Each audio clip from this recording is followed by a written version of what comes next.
Halo,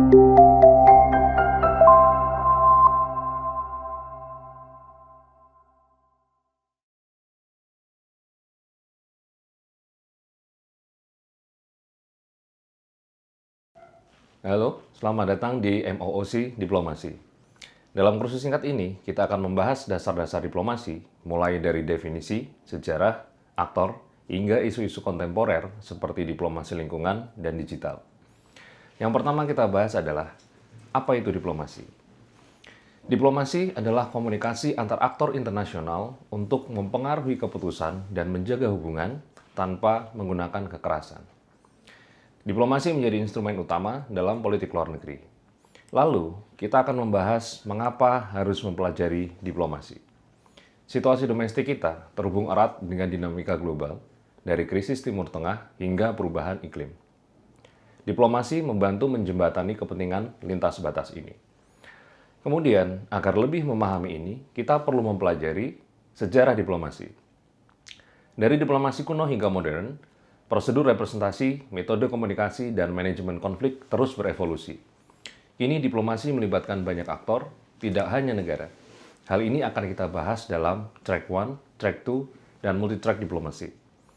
Diplomasi resmi antar negara disebut sebagai Track 1. Sementara Track 2 melibatkan aktor non-negara, seperti misalnya akademisi dan LSM.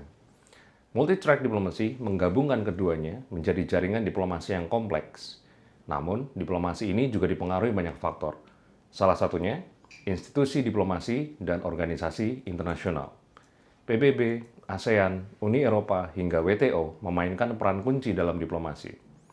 Forum-forum ini mempengaruhi bagaimana negara bernegosiasi dan menyesuaikan kepentingan nasionalnya. Maka, sebuah negara perlu memiliki strategi dan instrumen diplomasi.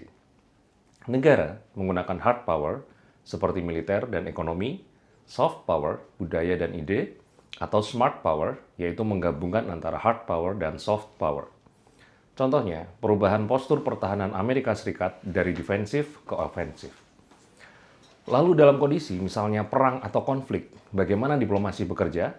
Hal ini akan kita bahas dalam diplomasi krisis dan konflik. Diplomasi berfungsi mencegah atau meredakan konflik.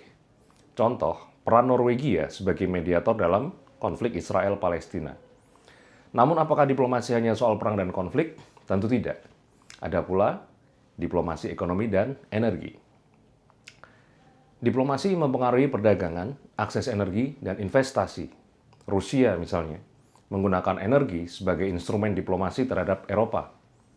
Nah, selain ekonomi, diplomasi kontemporer juga bekerja dalam isu-isu seperti diplomasi lingkungan dan iklim. Negosiasi global seperti COP26 menunjukkan pentingnya diplomasi lingkungan. Indonesia berperan aktif menyeimbangkan kepentingan pembangunan dan komitmen iklim. Namun demikian, salah satu hal yang penting yang perlu menjadi dasar bagi setiap diplomat atau siapapun yang menjalani misi diplomasi, yakni etika, norma, dan dilema diplomasi. Diplomasi sering menghadapi dilema antara kepentingan nasional dan nilai universal seperti hak asasi manusia. Ini adalah bagian dari realitas politik internasional. Nah, tapi realitas apa lagi yang kini kita hadapi? Salah satunya adalah masa depan diplomasi, yaitu diplomasi digital dan cyber diplomasi. Diplomasi kini sudah masuk ke ranah digital. AI, media sosial, hingga keamanan cyber. Contoh, diplomasi cyber dalam isu data global. Nah, jadi teman-teman, diplomasi itu sangat luas dan selalu berkembang. Kalau kalian suka belajar tentang dunia, komunikasi, strategi, dan masa depan global, hubungan internasional bisa jadi tempat kalian.